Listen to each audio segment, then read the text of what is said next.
আসসালামু আলাইকুম ওয়া রাহমাতুল্লাহি ওয়া বারাকাতুহু। আলহামদুলিল্লাহি রাব্বিল আলামিন ওয়াসসালাতু ওয়াসসালামু আলা রাসূলিহিল কারীম ওয়া খাতামান নাবিয়্যিন নবিয়িনা মুহাম্মদ ওয়া আলা আলিহি ওয়া সাহবিহি আজমাইন। সুপ্রিয় দর্শক, পৃথিবীর যে প্রান্ত থেকে আপনারা এই মুহূর্তে এটিএন বাংলার টিভি স্ক্রিনের সামনে আছেন, সকলকে স্বাগত জানাচ্ছি এটিএন বাংলার নিয়মিত আয়োজন ইসলামী সাওয়াল-ও-জবাব সরাসরি। এই আয়োজন আপনাদের জীবন ঘনিষ্ঠ যে কোনো ধরনের প্রশ্ন আপনারা করতে পারবেন। ইসলামী শরীরের আলোকে ইনশাআল্লাহ আপনাদের প্রশ্নের জবাব আমরা শুনবো কোরআন সুন্নাহর আলোকে। আমি আছি আপনাদের সাথে একেএম ফিরোজ। আমাদের সাথে আজ স্টুডিওতে উপস্থিত আছেন শেখ শাহ ওয়ালিউল্লাহ হাফিজাহুল্লাহ। আসসালামু আলাইকুম ওয়া রাহমাতুল্লাহি ওয়া বারাকাতুহু। ওয়ালাইকুম আসসালাম ওয়া রাহমাতুল্লাহি ওয়া বারাকাতুহু। শেখ মারহাবান বিকুম। বারাকাল্লাহু ফিক, শাফাকাল্লাহ, আজ্জাল হায়াক, মাশাআল্লাহ। প্রিয় দর্শক, আমরা আপনাদের সাথে এখনই যুক্ত হচ্ছি। যারা আমাদের সাথে এই আয়োজনে আপনি কথা বলতে চান, সরাসরি আমাদের টিভি স্ক্রিনে যে নাম্বারগুলো যাচ্ছে সেখান থেকে আপনি সরাসরি আমাদের সাথে আপনার যে কোনো প্রশ্ন আপনি করতে পারবেন। আমরা প্রথম যে দর্শক, আপনারা প্রশ্ন করুন সরাসরি। আমরা যে প্রশ্ন দিয়ে আজকে শুরু করতে পারি, যেটা হচ্ছে যে এই মহরম আমাদের শুরু হয়ে যাচ্ছে। এই আর জিলহজ শেষের দিকে মহরম আমাদের শুরু হচ্ছে। সেই মহরমকে কেন্দ্র করে আমাদের সমাজে দেখা যায় যে অনেক আনুষ্ঠানিকতা আমাদের বন্ধ থাকে। বিশেষ করে বিবাহ শাদী, এই জাতীয় কোনো আনন্দ উৎসব জাতীয় কোনো উৎসব জাতীয় কোনো এবং সিদ্ধান্তের ক্ষেত্রে না, এই মাসে মহরম, এই মাসে আমরা কোনো বিয়ে শাদীর বা এই জাতীয় কোনো আনন্দ কোনো সিদ্ধান্ত এই জাতীয় আমরা কিছু নেব না। আমি নিজেও একটা অনুষ্ঠানে এরকম ছিলাম কিছুদিন আগে, সেখানে এরকম একটা পরিস্থিতির সৃষ্টি হলো। আমি বললাম যে আসলে শরীয়ত এই বিষয়ের ক্ষেত্রে না, এটা আমরা যুগ যুগ ধরে হয়ে আসছে, এটা যেহেতু একটা আমরা এটাকে অ্যাভয়েড করতে চাই। তা আসলে ইসলাম কি বলে? এই মহরমে বিয়ে শাদী করা যাবে না, কোনো অনুষ্ঠান করা যাবে না, আনন্দ উৎসব করা যাবে না, শোকের মাস হিসেবে এটাকে উল্লেখ করা হয়। ইসলাম কি বলে? শরীয় আলোকে আমরা এর কি ব্যাখ্যা রয়েছে? আলহামদুলিল্লাহ ওয়াসসালাতু ওয়াসসালামু আলা রাসূলিল্লাহ ওয়া বা'দ। আকুলু ওয়া বিল্লাহিত তাওফীক। আসলে কোরআন আল কারীমে আল্লাহ সুবহানাহু ওয়া তাআলা মুহররম মাস এবং মুহররমের 10 তারিখ বা আশুরাকে বিজয়ের দিবস হিসাবে উপস্থাপন করেছেন। কোরআন আল কারীমে আল্লাহ তাআলা মূসা আলাইহিস সালামের এবং তার সম্প্রদায়ের বিজয় এবং ফেরাউন এবং তার সম্প্রদায় লোহিত সাগরের সুয়েজ উপসাগরে ডুবে মারা যায় যে দিনে ফেরাউন এবং তার সম্প্রদায় পানিতে ডুবে লোহিত সাগরের সুয়েজ উপসাগরে পানিতে ডুবে মরছে, আর তাকিয়ে দেখছেন মূসা আলাইহিস সালাম এবং তার উম্মতেরা। ওই দিনটা ছিল মুহররমের 10 তারিখ আশুরা। এবং আল্লাহ তাআলা কোরআন আল কারীমে এই দিবসটাকে পরিচয় করাতে গিয়ে ঠিক এইভাবে বলেছেন, আউযু বিল্লাহি মিনাশ শাইতানির রাজীম, ওয়া নুরিদু আন নামুন্না আলাল্লাযীনা ইসতুদঈফু ফিল আরদি ওয়া নাজআলাহুম আইম্মাতান ওয়া নাজআলাহুমুল ওয়ারিসিন। আমি চাইলাম যাদেরকে পরিকল্পিতভাবে দুর্বল করে রাখা হয় তাদেরকেই নেতৃত্ব দিতে আর তাদেরকেই উত্তরাধিকার বানিয়ে দিতে পৃথিবীর। সুতরাং মুহররম বা আশুরা হলো বিজয়ের, শত্রুর ধ্বংসের, ন্যায় আর কল্যাণের প্রতিষ্ঠার বাস্তবতা। তবে হ্যাঁ, আল কোরআন আল কারীম নাজিল হওয়া বন্ধ হওয়ার 60 বছর পরে বা 62 বছর পরে কারবালার প্রান্তরে, অর্থাৎ মুহাম্মদুর রাসূলুল্লাহ সাল্লাল্লাহু তাআলা আলাইহি ওয়াসাল্লাম এই পৃথিবী থেকে বিদায় নেওয়ার প্রায় 50 বা 51 বছর পরে, আমি ভুল বলেছি, মূলত 61 হিজরি, অর্থাৎ রাসূলুল্লাহ সাল্লাল্লাহু আলাইহি ওয়াসাল্লাম এই পৃথিবী থেকে বিদায় নেওয়ার 50 বছর পরে কারবালার হৃদয় বিদারক ঘটনা ঘটেছে। তবে কারবালার হৃদয় বিদারক এই ঘটনার দ্বারাও সত্যিই জয় হয়েছে, মিথ্যারই পরাজয় হয়েছে। হুসাইন রাদিয়াল্লাহু তাআলা তার পরিবার শহীদ হয়েছে, জীবন বিলিয়ে দিয়েছেন সত্য প্রতিষ্ঠার জন্য। এজিদ এবং তার বাহিনীরই পরাজয় হয়েছে। এটাই কিয়ামত পর্যন্ত সবাই বলে। কিন্তু আপনি যেটা বললেন যে কিছু মানুষ ওই কারবালার ঘটনার কারণে আশুরাকে বেদনার, দুঃখের, কষ্টের, সুখের বলে উদযাপন করতে, এটা হলো তাদের তাত্ত্বিক ভুলের বাস্তবতা, মূর্খতা, অজ্ঞতা, না জানা। আল্লাহ হেদায়েত নসিব করুন। জি, আমরা প্রশ্নে যাচ্ছি, দর্শক বলবেন। আসসালামু আলাইকুম। ওয়ালাইকুম আসসালাম ওয়া রাহমাতুল্লাহ। জাযাকুমুল্লাহু খাইর। প্রথম মুক্তবান্ধব অবশ্যই যারা কামনা দান করেন। জি। আমার প্রশ্ন দুটি। প্রথম প্রশ্ন, আমরা যে ফরজ নামাজে পড়ি লা ইলাহা ইল্লাল্লাহু ওয়াহদাহু লা শারীকা লাহু লাহুল মুলকু ওয়া লাহুল হামদু ইউহয়ী ওয়া হুয়া আলা কুল্লি শাইইন কাদির। আচ্ছা, আমি এটা জানতেছিলাম যে সুবহানাল্লাহ ওয়া আলহামদুলিল্লাহ পড়না আলহামদুলিল্লাহ ওই ফরজ নামাজে পড়তে যে পড়বো এটা কি জানতেছিলাম। আরেকটি প্রশ্ন করতে পারি আমি? জি বলুন। আমি আল্লাহ তাআলা যদি কোনো নিয়ামত পাই তখন কি শুধু আলহামদুলিল্লাহ বলবো না আলহামদুলিল্লাহ হামদান কাসীরান তাইয়িবান মুবারাকান ফি, এটা বলবো, কোনটা বলবো? ঠিক আছে, ধন্যবাদ আরিফ সাহেব। আসসালামু আলাইকুম। ওয়ালাইকুম আসসালাম। মোহতারাম, লা ইলাহা ইল্লাল্লাহু ওয়াহদাহু লা শারীকা লাহু ইউহয়ী ওয়া ইউমীত, এই বিষয়ে জানতে চেয়েছেন। না, ব্যাপার হলো উনি যেভাবে বললেন সবগুলো জায়গায় হাদিসে রয়েছে। শুধু তাই না, সুবহানাল্লাহি ওয়া আলহামদুলিল্লাহ এটাও রয়েছে হাদিসে। সুতরাং মানে হাদিসের যে শব্দাবলী স্পষ্ট প্রমাণিত সবগুলোই বলা যাবে। এটা কি আলহামদুলিল্লাহ বলবেন না আলহামদুলিল্লাহ বলবেন? সুবহানাল্লাহি ওয়া আলহামদুলিল্লাহি ওয়া একসাথে লা পড়লে ইলাহা আলহামদুলিল্লাহ। ইল্লাল্লাহু আল্লাহু আকবার এটাও রয়েছে। আবার সুবহানাল্লাহ, আলহামদুলিল্লাহ, আল্লাহু আকবার এটাও রয়েছে। এটাই রয়েছে। সুতরাং টেক্সটে অর্থাৎ বিশুদ্ধ সনদে যা যা হাদিসে প্রমাণিত সবই বলা যাবে। জি, আমরা প্রশ্ন নেব। জি, দর্শক বলবেন। আসসালামু আলাইকুম। আসসালামু আলাইকুম। ওয়ালাইকুম সালাম। জি মুহতারাম, ভালো আছেন আপনারা? জি আলহামদুলিল্লাহ। বলুন কি প্রশ্ন? জি, আমাকে শুনতে পাচ্ছেন ভালোভাবে? জি শুনছি। জি, আমরা একটা প্রশ্ন আছে যে আমরা এখানে জানি যে ইদ্যতের মধ্যে, মেয়েদের ইদ্যতের মধ্যে যদি মানে সন্তান আসে, পেটে সন্তান আসলে সন্তান প্রসব করার পর সেখানে মানে বিয়েতে বসতে বলেছে, আর আগে বিয়ে দেওয়া যাবে না, এটা একটা আমরা জানি। প্রশ্ন হলো যে জেনার মাধ্যমে যদি যার সাথে জেনা হয়েছে, জেনার মাধ্যমে 4 মাসের অন্তঃসত্ত্বা হয়েছে, তো যার সাথে জেনা হয়েছে তাকে বিয়ে করেছে, তো সেক্ষেত্রে এক্ষেত্রে অনেকে বলছে এটা বিয়ে হবে না, আবার সন্তানও তার না, মানে যার সাথে বিয়ে হয়েছে সন্তানও তার হবে না। আসলে বিয়ে কি হবে আর সন্তানটা কি তার হবে নাকি যার সন্তান বলে গণ্য হবে? যার সাথে জানা হয়েছে তার সাথে বিয়ে হয়েছে, কিন্তু 4 মাসে যখন অন্তঃসত্ত্বা তখনকার সে বিয়েটা করেছে। জি, বুঝতে পেরেছেন? জি জি, ঠিক আছে। আসসালামু আলাইকুম। ওয়ালাইকুম আসসালাম। মোহতারাম, কোনো নিয়ামত যদি কেউ পায় সেক্ষেত্রে কি বলবেন? না, শুধু আলহামদুলিল্লাহ বলাও যথেষ্ট, কিন্তু কেউ যদি বলতে চায় আলহামদুলিল্লাহ হামদান কাসীরান তাইয়িবান মুবারাকান ফীহি কামা ইয়ালিকু লিজালালি শানিহি, এই ধরনের সেগা যেভাবে হাদিসে রয়েছে যদি কেউ লম্বা করে বলতে চায় তাও পারে। জি। শব্দ যত বেশি করে বলবে সওয়াব তত বেশি হবে। ইদ্যতের মধ্যে সন্তান আসলে সেই সন্তান ভূমিষ্ঠ না হওয়া পর্যন্ত অন্যত্র বিবাহ বসা, এই ক্ষেত্রে শরিয়ার বিধান কি? না, ব্যাপারটা হলো যে শরিয়ার ব্যাপারটা সুস্পষ্ট, যেটা তিনি বললেন যে হ্যাঁ, যখন কোনো নারী গর্ভবতী হয় তখন গর্ভবতী হলে তার উপরে তালাকও পতিত হয় না, আর গর্ভপ্রসব না হওয়া পর্যন্ত নতুন করে বিবাহ করা যাবে না।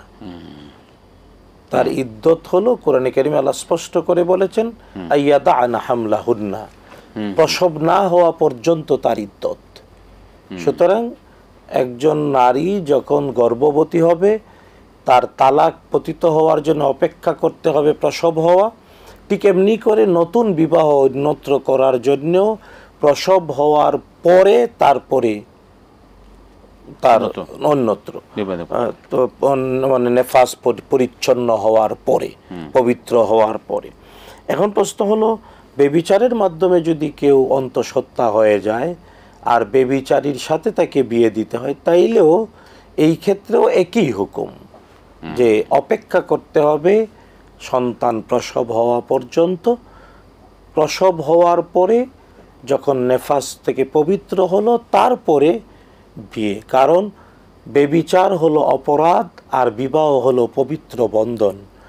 তো অন্যায় অপরাধ যা করেছে তা শরিয়ার বাস্তবতায় যেভাবে আল্লাহ তাআলার নির্দেশ তা প্রতিপালন হওয়ার পরে পরিচ্ছন্ন বন্ধনে আবদ্ধ হবে। ব্যাপারটা এমন না যে বেবিচার যে করেছে বিয়ে করলে সবকিছু না, নির্পাট হয়ে যাবে। অবশ্যই না। বেবিচারের পাপ আলাদা আর পবিত্র বন্ধনে আবদ্ধ হওয়াটা আলাদা। সুতরাং দুইটাকে আলাদাভাবে স্পষ্ট করতে হবে। জি, আমরা প্রশ্ন নেব, দর্শক বলবেন।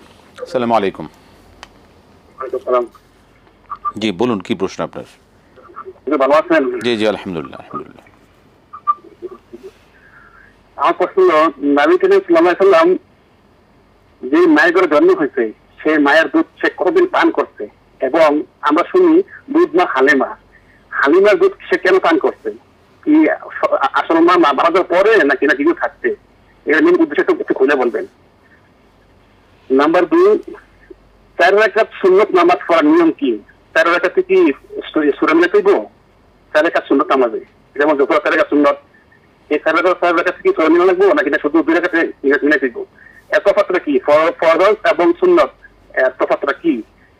তৃতীয় প্রশ্ন হলো, জোহরের নামাজ শুধু ফরজ আদায় করলে কি হবে নাকি না পুরা আদায় করতে হবে? জোহর শুধু ফরজ, ঠিক আছে। ধন্যবাদ। মহতরম, নবী মোহাম্মদ রাসূলুল্লাহ সাল্লাল্লাহু আলাইহি ওয়াসাল্লামের মায়ের দুধ কতদিন পান করেন? মা হালিমার দুধ কেন পান করতে হয়েছিল? না, এই ক্ষেত্রে আমি একটা বিনীত অনুরোধ করতে চাই প্রশ্নকারীকেও। প্রশ্নকারী তিনি তো সুন্দরভাবে কথা বললেন, আলহামদুলিল্লাহ, প্রশ্ন করলেন। তিনি সিরাতের কয়টা বই পড়েছেন? এটা আমাদের বিনীত অনুরোধ। যারাই নিজেকে মুসলিম বলে দাবি করব, বাপ দাদা তথা ঐতিহ্যগতভাবে মুসলিম হলেও কোরআন যেমন পড়া আমাদের জন্য বাধ্যতামূলক, ঠিক এমনি অন্তত একটি বিশুদ্ধ সিরাতের গ্রন্থ পড়া উচিত। সিরাত বলতে নবী সাল্লাল্লাহু আলাইহি ওয়াসাল্লামের জীবন, মুহাম্মদুর রাসূলুল্লাহ সাল্লাল্লাহু তাআলা জীবনী পড়া উচিত। এগুলা এমন প্রশ্ন যে এটা কোনো প্রশ্নই হয় না। রাসূল সাল্লাল্লাহু আলাইহি ওয়াসাল্লাম তার মা মারা যাওয়ার পরে কি হালিমার দুধ পান করেছেন নাকি, মানে এটা মুসলমানের জ্ঞানের লেভেল এত নিচে তার নবীর ব্যাপারে, এটা হলো আমাদের জন্য কষ্টের, আমাদের জন্য বেদনার। আমরা এই বেদনা থেকে বেরিয়ে আসতে চাই। চমৎকার, আল্লাহ তাআলা হেদায়েত নসিব করুন। জি। তবে হ্যাঁ, যিনি প্রশ্ন করেছেন তাকে বললেন, মানে সবাইকে এটা জি জি বলেছি। জি জি। হ্যাঁ, তবে তার প্রশ্নের উত্তরে বলতে চাই, মুহাম্মদুর রাসূলুল্লাহ সাল্লাল্লাহু তাআলা আলাইহি ওয়াসাল্লাম তার জন্মদানকারিণী মা আমিনা বিনতে ওয়াহাব তার দুধ পান করেছেন 1 সপ্তাহ। তারপরে তিনি দুধ পান করেছেন সুয়াইবা নামে আবু লাহাবের আজাদ করা দাসী, এবং তারপরে আরবের সম্ভ্রান্ত বংশের ঐতিহ্যের অনুকরণে তিনি তায়েফের সাদিয়া গোত্রের হালিমাতুস সাদিয়া রাদিয়াল্লাহু তাআলা আনহা তার দুধ পান করেছেন 2 বছর। এর পিছনে 3টি কারণ ছিল। একটি কারণ ছিল আরবের সম্ভ্রান্ত বংশের ঐতিহ্য।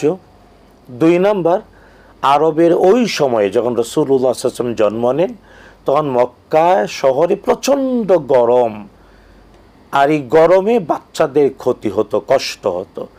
আর তায়েফ স্বাভাবিকভাবেই সমুদ্রপৃষ্ঠ থেকে প্রায় 10,000 ফুট উপরে। তায়েফে বৃষ্টি হতো, এখনও হয় সকল ফসল। তো এই জন্যে তায়েফের পরিবেশটা ছিল খুব সুন্দর, তাই শিশুদের জন্য খুব মানানসই, স্বাস্থ্যকর ছিল। 3 নম্বর ছিল যে রাসূলুল্লাহ সাল্লাল্লাহু তাআলা আলাইহি ওয়াসাল্লাম তিনি একবারে শৈশব থেকে আরবি ভাষার সবচেয়ে বিশুদ্ধ চর্চা হতো যে গোত্রে, এটা ছিল তায়েফের সাদিয়া গোত্র। এবং রাসূলুল্লাহ সাল্লাল্লাহু আলাইহি ওয়াসাল্লামের ভাষা জন্মের পর থেকেই যাতে শ্রেষ্ঠ আরবি ভাষায় তিনি বেড়ে ওঠেন, এই জন্য আল্লাহ তাআলা এই ব্যবস্থাটা করেছেন। তাই মৌলিক 3টি কারণে হালিমাতুস সাদিয়া রাদিয়াল্লাহু তাআলা আনহার পরিবারে 2 বছর দুধ পান করেছেন, এবং তার মা তখন জীবিত ছিলেন।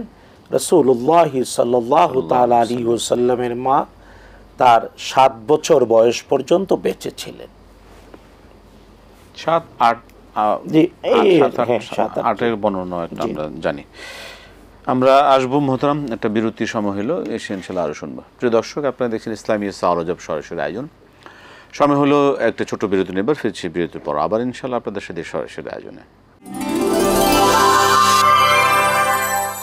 আসসালামু আলাইকুম রহমতুল্লাহ বরকাত। প্রিয় দর্শক, ফিরে এলাম বিরতির পর ইসলামী সাওয়ারজব সরাসরি আয়োজন। আমরা যে প্রশ্ন শুনছিলাম মোহতারাম, যে একটা প্রশ্ন আছে, আচ্ছা প্রশ্নটা শুনে নিই আমরা। 4 রাকাত বিশিষ্ট সুন্নত সালাতে কি সব রাকাত থেকে সূরা মিলাতে হবে? জি, সুন্নত নামাজ 4 রাকাত, এর প্রতি রাকাতে সূরাতুল ফাতিহার পরে বড় একটি আয়াত অথবা ছোট 3টি আয়াত অথবা একটি সূরা মিলাতেই হবে। ফরজ সালাতে 2 রাকাত সুন্নতে, মানে প্রথম 2 রাকাতে আমরা কেরাত পড়ি, পরে 2 রাকাতে পড়ি না, সুন্নতে 4 রাকাতই পড়ি। এই পার্থক্য কেন? এর পার্থক্য হলো যিনি সালাত শিখিয়েছেন তিনি এভাবে শিখিয়েছেন, এটাই মুহাম্মদুর রাসূলুল্লাহ সাল্লাল্লাহু আলাইহি ওয়াসাল্লাম শিখিয়েছেন। আর এর একটা হিকমত হলো মৌলিকভাবে সালাত ফরজ হওয়ার পরে প্রত্যেক সালাত 2 রাকাত ছিল। পরবর্তীতে জুহরে 2 রাকাত যুক্ত হয়েছে, আসরে 2 রাকাত যুক্ত হয়েছে, মাগরিবে 1 রাকাত যুক্ত হয়েছে, এশায় 2 রাকাত যুক্ত হয়েছে, ফজর ফরজ 2 রাকাতই রয়ে গিয়েছে। তাই প্রথমত মৌলিকভাবে নামাজ যখন মেরাজে ফরজ হয় প্রত্যেক নামাজ 2 রাকাত করেছিল। পরে যুক্ত হয়েছে রাসূলুল্লাহ সাল্লাল্লাহু আলাইহি ওয়াসাল্লাম, জিবরিল আলাইহিস সালাম তাকে শিখিয়েছেন, আর তিনিও মিম্বরের উপরে দাঁড়িয়ে সালাত কায়েম করে আমাদেরকে বলেছেন সল্লু কামা রাআইতুমুনি উসাল্লি, যেভাবে আমি নামাজ পড়ি ওইভাবে নামাজ পড়ো। জি, আমরা ধন্যবাদ। আমরা একটা প্রশ্ন যাব। আসসালামু আলাইকুম। হ্যালো, আসসালামু আলাইকুম। জি, আমার প্রশ্ন হচ্ছে, আমার প্রশ্ন হচ্ছে যে মহরম মাসে নাকি কোনো বিয়ে শাদী হয় না নাকি, এই ধরনের কথা অনেকে বলে। এটা আমি হুজুর কাছে জানতে চাই, এটা কি কোনো নিয়ম আছে? হ্যাঁ, এটা 1 নাম্বার। আর 2 নাম্বার হলো আপনার নফল নামাজ, তাহাজ্জুদের নামাজ আর সুন্নাত নামাজ থেকে বসে পড়ানো যায়, এটা হুজুর কাছে আমি প্রশ্ন করবো। আরেকটা প্রশ্ন আছে, আপনার দুরূদ আল্লাহুম্মা সাল্লি আলা সাইয়্যিদিনা মুহাম্মদ, এই দুরূদ কি ঠিক আছে? একটা প্রশ্ন আছে। আসসালামু আলাইকুম। প্রিয় দর্শক, আমরা এই মহরমের বিষয়টা নিয়ে আমরা অনুষ্ঠানের শুরুতে আলোচনা করেছি, আবার আপনি জানতে চাইলেন, ঠিক আছে? আমরা দেখি মহোদয় যদি বলেন। মোহতারাম, জোহরের ফরজ, যদি জোহরের সালাতে শুধু ফরজ পড়লে কি হবে? ব্যাপার হলো যে ফরজ বাধ্যতামূলক, আর সুন্নতে মুআক্কাদা রাসূলুল্লাহ সাল্লাল্লাহু আলাইহি ওয়াসাল্লাম ইরশাদ করেছেন দৈনিক 17 রাকাত নামাজ হলো ফরজ।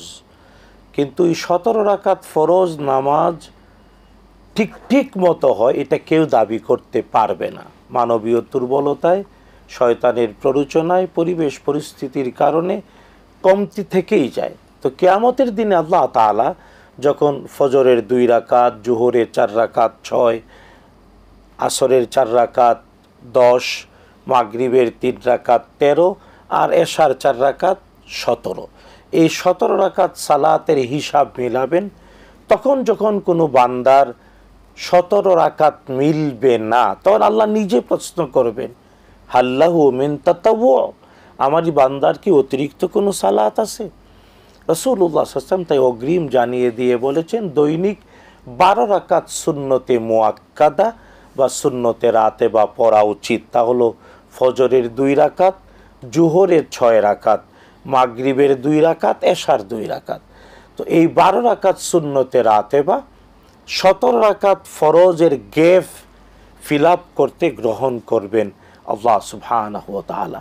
আর এই জন্যেই জোহরে 6 রাকাত সুন্নতে মুআক্কাদা পড়া উচিত, কারণ কেউ জানি না আমার জোহরের 4 রাকাত ঠিক মতো হয়েছে, এবং এটা বলারও অধিকার কারো নাই। মানবীয় দুর্বলতা, অজ্ঞতা অথবা শয়তানের প্ররোচনা বা পরিবেশ পরিস্থিতির কারণে নুকসানি থেকেই যায়। এই জন্যে আমাদের সবার উচিত 17 রাকাত ফরজ নামাজের পাশাপাশি দৈনিক 12 রাকাত সুন্নতে মুআক্কাদা বা সুন্নতে রাতে বা পড়া। আল্লাহ তৌফিক দিন। আমিন আমিন আমিন। মুহররমে বিয়ে শাদী কোনো নিষেধ আছে কিনা শরীয়তে? না না, মুহররম মাসে বিয়ে শাদী করা বরং উত্তম। মুহররম মাস আল্লাহর মাস, ওই মাসে ব্যক্তি যা যা করবে আলাদা মর্যাদা, আলাদা বরকত পাবে। কারণ রাসূলুল্লাহ সাল্লাল্লাহু তাআলা আলাইহি ওয়াসাল্লাম চান্দ্র বছরের 12টা মাসের একটা মাসকেই কেবল আল্লাহর মাস বলে পরিচয় করিয়েছেন, তা হলো শাহরুল্লাহিল মুহররম, আল্লাহর মাস মুহররম। তাই এই মাসে বিয়ে শাদী করা, যে কোনো ভালো কাজ করা, আনন্দ খুশির কাজ করা অবশ্যই করা যাবে। একটু আগেও বলেছি, যারা কোরআন নাজিল বন্ধ হওয়ার 50 বছর পরে অর্থাৎ 61 হিজরির কারবালার ঘটনা দিয়ে মুহররমকে কেবল সুখের, কেবল বেদনার, কেবল কষ্টের মাস বলে পরিচয় করাতে চান, তারা ইতিহাস জানেন না। বরং কোরআন আল কারীম আমাদেরকে মুহররমকে বিজয়ের, জালেমের ধ্বংসের, মজলুমের বিজয়ের মাস বলে, আল্লাহর সাহায্যের মাস বলে কোরআন পরিচয় করিয়েছে।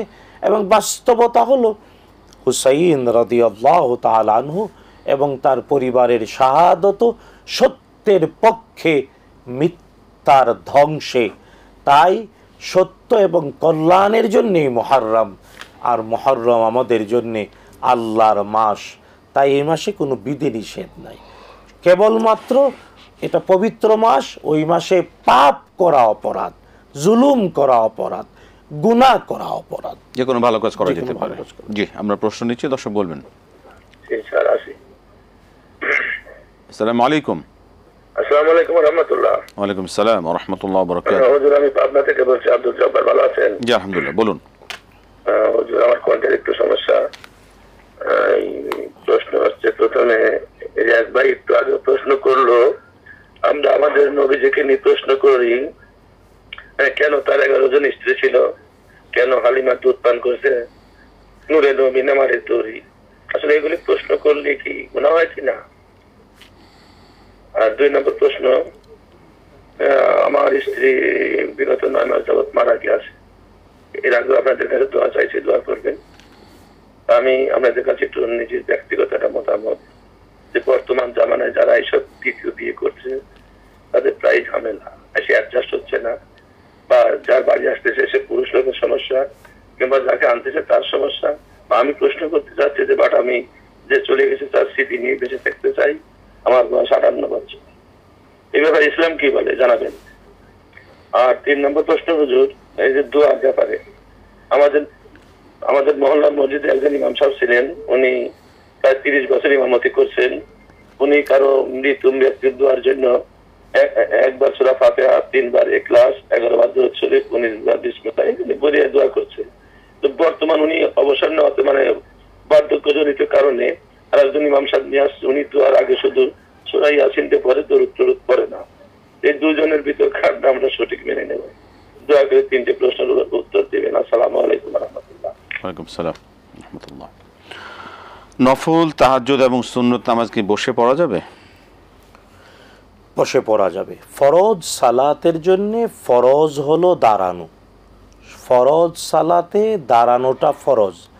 আর সুন্নত, নফল সালাত বসে পড়া যাবে, সুন্নায় প্রমাণ আছে।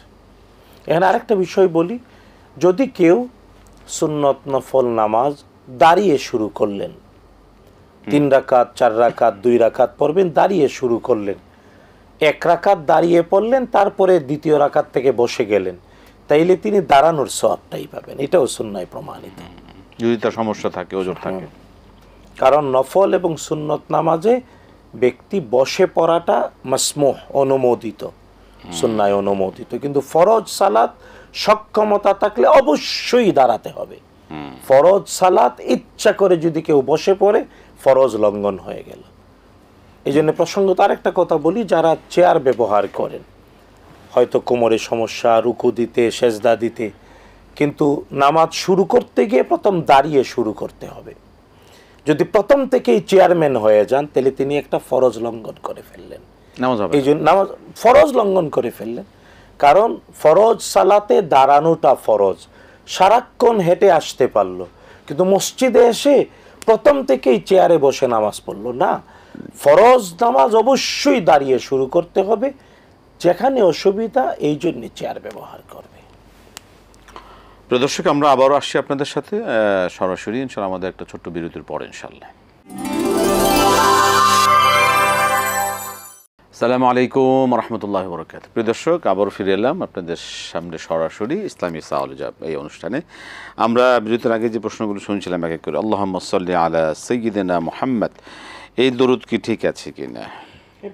আল্লাহুম্মা সাল্লি আলা সাইয়্যিদিনা মুহাম্মদ ওয়া আলিহি ওয়া সাহবিহি ওয়া সাল্লাম বললে অনেক ভালো, যতটুকু বললে দরুদ সালাম থাকলো। নবী সাল্লাল্লাহু আলাইহি ওয়াসাল্লামকে নিয়ে কোনো প্রশ্ন করা কি কোনো গুনাহের বিষয় হবে কিনা? একটা জিনিস হলো কি, আল্লাহ তাআলা কোরআন আল কারীমের 23 নম্বর সূরার 59 নম্বর আয়াতে স্পষ্ট করে বলেছেন, আম লাম ইয়ারিফু রাসূলাহুম ফাহুম লাহু মুনকিরুন, না তারা তাদের রাসূলকে চেনে না, ফলে তারা তাকে অস্বীকার করে। অর্থাৎ রাসূলুল্লাহ সাল্লাল্লাহু আলাইহি ওয়াসাল্লামের ব্যাপারে না জানাটা তাকে অস্বীকার করার নামান্তর, কোরআন বলছে। মানে ইমানদারের এটা কোনো বৈশিষ্ট্যের মধ্যে হতেই পারে না। এই জন্য ইমানের শর্ত রসুলকে চিনা, এমনকি আখিরাতের সফলতা। কবরে গেলে যে কয়টি প্রশ্ন, একটা প্রশ্ন মুহাম্মদুর রাসূলুল্লাহ সাল্লাল্লাহু আলাইহি ওয়াসাল্লামকে দেখিয়ে বলা হবে, তুমি তাকে চিনো, কি বলতে তার ব্যাপারে। সুতরাং রাসূলুল্লাহ সাল্লাল্লাহু আলাইহি ওয়াসাল্লামকে চিনতেই হবে, জানতেই হবে। বেঁচে থাকার জন্য অক্সিজেন যেমন বাধ্যতামূলক, ঈমানের জন্যও বিশ্বনবী সাল্লাল্লাহু তাআলা আলাইহি ওয়াসাল্লামের পরিচয় জানাটা বাধ্যতামূলক। এটা দ্বীন ইলমের একটা অন্যতম বাধ্যতামূলক বিষয়। সুতরাং রাসূলুল্লাহ সাল্লাল্লাহু আলাইহি ওয়াসাল্লামের ব্যাপারে অজ্ঞতা বা এমন অজ্ঞতাসুলভ বিষয় প্রকাশ করা, এটা তো ঈমানের খালাল। আল্লাহ হেদায়েত, এত দুর্বলতা আসলে থাকা ঠিক না। আল্লাহ আমাদেরকে তৌফিক দান করুন। রাসূলুল্লাহ সাল্লাল্লাহু আলাইহি ওয়াসাল্লামের ব্যাপারে পড়তে হবে, জানতে হবে, জানতে হবে, জানতে হবে। এখন অনেক সুযোগ রয়েছে, এখন অনেক সুযোগ, অনেক ভালো ভালো। সেক্ষেত্রে কয়েকটা মানে রাসূল সাল্লাল্লাহু আলাইহি ওয়াসাল্লাম সম্পর্কে কয়েকটা জীবনী যদি আপনি বলেন। যেমন দেখুন, আমরা আর-রাহিকুল মাখতুম, রাইট, বিখ্যাত সিরাত গ্রন্থ, সফিউর রহমান মুবারকপুরী রাহমাতুল্লাহ আলাইহি সিরাত প্রতিযোগিতায়, মানে রাবেতার প্রতিযোগিতায় ফার্স্ট হওয়া। শুধু তাই না, বাংলাদেশেও অনেকের লেখা সিরাতের গ্রন্থ আছে। যেমন আমাদের গোলাম মোস্তফার লেখা বিশ্বনবী। বিশ্বনবী যদি কেউ পড়ে, সে তো শেষ না করে ওর হৃদয়ের টান থেকে যাবে। এত ভালোবাসা দিয়ে রাসূলুল্লাহ সাল্লাল্লাহু আলাইহি ওয়াসাল্লামের জীবনী লেখা বিশ্বনবী গোলাম মোস্তফা। সুতরাং মানে যে কোনো এই ক্ষেত্রে আমরা শুধু বিনীত অনুরোধ করবো, তো অথেন্টিক সিরাত গ্রন্থ বিশ্বনবী পড়েন, অথবা আর-রাহিকুল মাখতুম পড়েন, অথবা আরো বেশ কিছু সিরাত গ্রন্থ আছে, পড়ুন। তাইলে রাসূলুল্লাহ সাল্লাল্লাহু আলাইহি ওয়াসাল্লামের ব্যাপারে যে কোনো অজ্ঞতা থেকে নিজেকে বের করে আনতে হবে ঈমানের দাবির জন্য। স্ত্রী মারা গেছে, দ্বিতীয় বিয়ে করতে বিভিন্ন সামাজিক অন্যান্য কারণে যদি আমি বিয়ে না করে প্রথম স্ত্রীর স্মৃতি নিয়েই যদি জীবনকে কাটিয়ে দিতে চাই, সেই ক্ষেত্রে কি কোনো ইসলামের বিধিনিষেধ মধ্যে আমাকে পড়তে হবে কিনা? আসলে এই বিষয়ে ইসলাম কি বলে? না, আসলে মানে বৃদ্ধ বয়সে স্ত্রী মারা যাওয়া স্বামীর জন্য অনেক কষ্টের, এটা খুবই ভয়ানক। আল্লাহ তাআলা যাকে এই মুসিবতে ফেলে দিয়েছেন, আমরা তার জন্য দোয়া করি, আল্লাহ তাআলা তার জন্য সহজ করে দিন, আর আমাদের সবাইকে আল্লাহর থেকে হেফাজত করুন। আমিন আমিন। হ্যাঁ, আমরা দোয়া করি তার বেঁচে না থাকা স্ত্রীর জন্য, তাকেও যাতে আল্লাহ তাআলা জান্নাতের মেহমান বলে কবুল করে নেন। এখন দ্বিতীয় বিবাহের যে ব্যাপারটা, আসলে আমাদের সোসাইটিতে এটা অনেকটা এমন হয়ে গিয়েছে যে এটা কেন যেন অপরাধ, অথবা কেন যেন অসমন্বয়, অথবা কেন যেন বিরোধিতার বিষয়। কিন্তু এটাকে সামাজিকভাবেও স্বাভাবিক করা উচিত। একজন বৃদ্ধ পুরুষ তাকে একজন নারী স্ত্রী হিসেবে যে সেবাটা দিতে পারে, এটা ছেলে দিতে পারে না, মেয়ে দিতে পারে না, ভাই বোন ছেলের বউ দিতে পারে না, এটা সম্ভব না। কিন্তু আবার এখানে আরেকটা বিষয়, নারী যদি বিধবা হন, অর্থাৎ বৃদ্ধ বয়সে নারী যদি স্বামী হারা হন, একই বিষয়, তাহলে না, তবে নারী চলতে পারেন। একজন নারী সে তার ছেলে মেয়ে, নাতি নাতনি, পুত্রবধূ এদের সাথে সমন্বয় করে সুন্দর জীবনযাপন করতে পারে। কারণ একজন নারী অনেক নারী বা ছেলে মেয়ে নাতি নাতনির মধ্যে সমন্বিত জীবনে চলতে পারে, কষ্ট কম হয়। মেয়ের সাথে নাতি নাতনির সাথে সমন্বয় করে চলতে পারে আলহামদুলিল্লাহ। পুরুষ হিসেবে এগুলো কিন্তু পুরুষ অনেক ক্ষেত্রে জটিল হয়ে যায়। এই জন্যে আমাদের সোসাইটিকেও বোঝা উচিত। আর এই ক্ষেত্রে অনেক সময় আবার এটাও ঠিক যে আসলে ওই ধরনের নারী, যে নারীরা দ্বিতীয় স্ত্রী হয়ে স্বামীর প্রথম পক্ষের সন্তানদেরকেও আগলে ধরে রাখবে, এমন ভালো মানুষের সংখ্যাও কম। অ্যাডজাস্ট হওয়াটা অনেক সাথে প্রবলেম হয়ে যায়।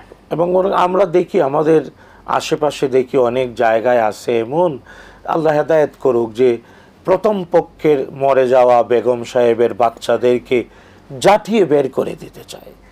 এগুলা যারা একবার কারো প্রতি অত্যাচার করে, সেও তো অত্যাচারিত হবে, কারণ দুনিয়াটা তার উদ্ধারের জায়গা, আজ সকাল কাল সন্ধ্যা।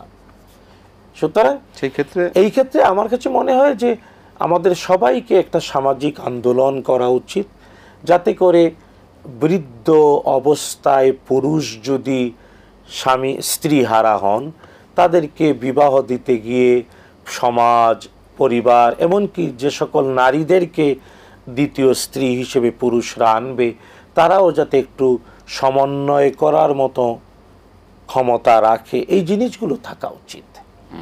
তবে হ্যাঁ, তিনি যেভাবে বললেন যে 58 বছর বয়সে তিনি তার প্রথম স্ত্রীর স্মৃতি নিয়েই বেঁচে থাকতে চান, যদি তিনি এটা পারেন তা আমরাও দোয়া করি আল্লাহ তাকে তৌফিক দিক। আমিন। সেক্ষেত্রে যদি দ্বিতীয় স্ত্রী নেওয়ার প্রয়োজনীয় সুবিধা পান, সেক্ষেত্রে কি মানে কোনটা তার জন্য, যে হাদিসে তো বিধবাদের বিষয়ে মানে বিবাহ করার ক্ষেত্রে একটা বর্ণনা পাওয়া যায়, আমরা সেক্ষেত্রে আমরা কি বিধবার দিকে বেশি, না এটা কোন দিকটা তার জন্য উত্তম হবে, কোন হাদিস কোন দিকে? ব্যাপারটা হলো যে এটা আবার মানে একাধিক বিয়ের ক্ষেত্রে যখন ব্যক্তির একজন স্ত্রী আছে, সে দ্বিতীয় তৃতীয় স্ত্রী হিসেবে গ্রহণ করতে চায়, এই ক্ষেত্রে উত্তম হলো সে অসহায়, বিধবা, পরিত্যক্তা অথবা তালাকপ্রাপ্তাকে বিয়ে করবে।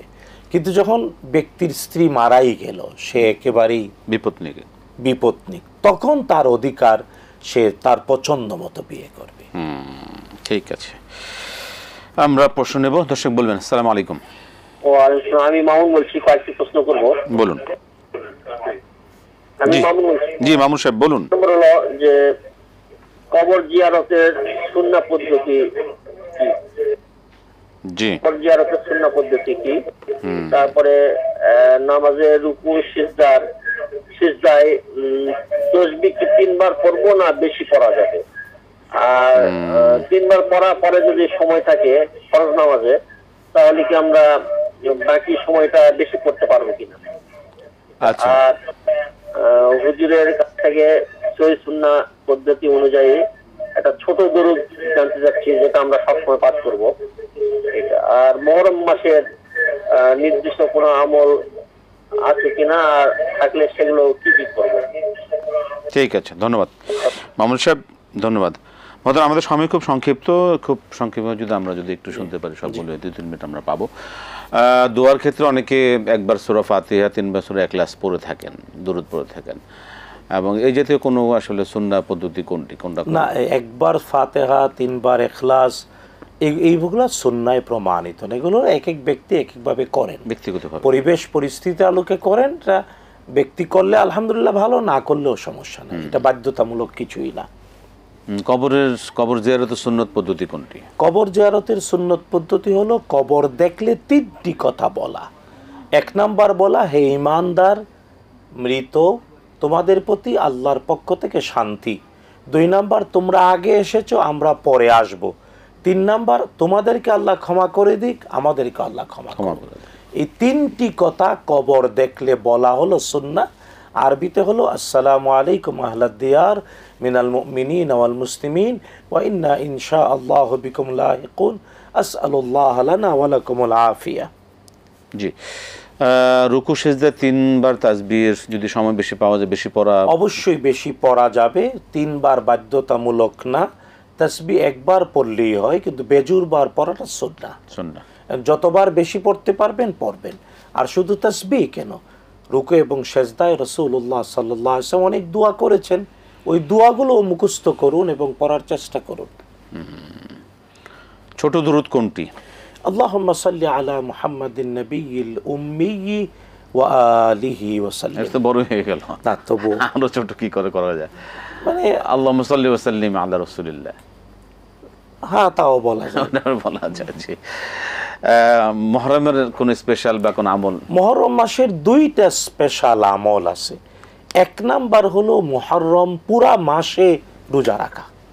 রাসূলুল্লাহ সাল্লাল্লাহু আলাইহি ওয়াসাল্লাম বলেছেন সর্বশ্রেষ্ঠ রোজা রমজানের পরে, ফরজ সালাতের পরে শ্রেষ্ঠ সালাত হলো তাহাজ্জুদ, আর রমজান মাসের পরে শ্রেষ্ঠ রোজা হলো ফি শাহরিল্লাহিল মুহররম, আসলে মুহররম মাসের রোজা। সুতরাং মুহররম মাসের 1 তারিখ থেকে নিয়ে 29 বা 30 তারিখ পর্যন্ত সারা মাস রোজা রাখা, এটা হলো শ্রেষ্ঠ আমল। 2 নাম্বার মুহররম মাসের আশুরার রোজা রাখা, কারণ একটা রোজা, আশুরার একটা রোজা 1 বছরের পাপের কাফারা, গুনাহ মাফ করে দেন। মোহতারাম, আমরা শুনছিলাম, ভালো লাগছিল। আরও তো অনেকে অপেক্ষা আছেন, আরও প্রশ্ন করছেন, আজকে আর সময় পাচ্ছি না। আপনাকে অসংখ্য ধন্যবাদ, জাযাকাল্লাহ খায়র, বারাকাল্লাহ ফিক। প্রিয় দর্শক, আজকে আমাদের শেষ করতে হচ্ছে।